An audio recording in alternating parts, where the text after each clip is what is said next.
امام شافعی اور امام اعظم ابو حنیفہ علیہ رحمہ فقہ میں اختلاف رکھتے تھے۔ امام شافعی رفع الیدین کے قائل تھے، امام اعظم حنیفہ کہتے تھے کہ رفع الیدین منسوخ ہو گیا ہے اور حضور علیہ السلام کا آخری عمر کا عمل ناسخ ہے پہلی عمر کے عمل کا، تو لہٰذا یہ درست نہیں ہے۔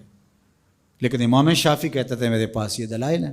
خیر، امام شافعی اپنے شاگردوں کے ہمراہ امام اعظم ابو حنیفہ کے مزار پہ آئے، تو وہاں جب نماز کا وقت ہوا تو امام شافعی نے نماز پڑھی تو رفع الیدین نہیں کیا۔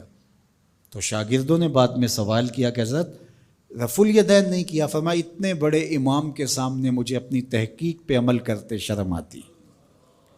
یہ ہمارے بزرگوں کا طریق تھا، یہ ان کے اندر توسع تھا، ان کا ظرف اتنا بڑا ہوتا تھا۔ ہم چھوٹے چھوٹے ظرف کے لوگ ہیں، بہت چھوٹے ہیں، پست قامت، لہٰذا ہمیں بس تفریق کی بدکاری ہی کرنی ہے۔ ہم سمجھتے ہیں شاید اس سے ہم اپنے قد کو بڑھا سکیں، اس لیے کہ ہم خود بونے ہیں، تو جب خود بونے ہوں گے تو ہمیں کسی کے قد پر بات نہیں کرنی ہے، تو نتیجہ یہی ہوگا جو ہو رہا ہے۔ میں صرف ایک مذہب کی بات نہیں کر رہا، سیاست میں بھی یہ کچھ ہو رہا ہے، مذہبی جماعتیں اور مذہبی لیڈران گرامی وہ بھی یہ بدکاری کر رہے ہیں، ٹکڑے ٹکڑے کر کے رکھ دیا اس امت کو۔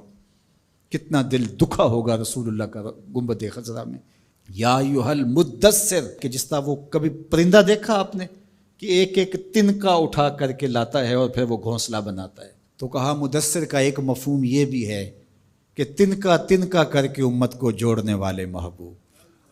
کوئی حبشہ سے آیا، کوئی شام سے آیا، کوئی مصر سے آیا، کوئی روم سے آیا، کوئی مکے کا باسی، کوئی مدینے کا باسی، ایک ایک فرد کر کے تنکا تنکا کر کے امت کو جوڑ دیا۔ اور ہم اپنے سفلی جذبات کی تکمیل کے لیے، اپنے نفس کی خواہشات کی تکمیل کے لیے، تعلی کے لیے، تکبر کے لیے، دوسرے کو نیچا دکھانے کے لیے بخی ادھیڑ کے رکھ دیتے، ہمیں کوئی پرواہ نہیں۔ اللہ اس کو پسند نہیں کرتا کہ تم تفرقے میں مبتلا ہو۔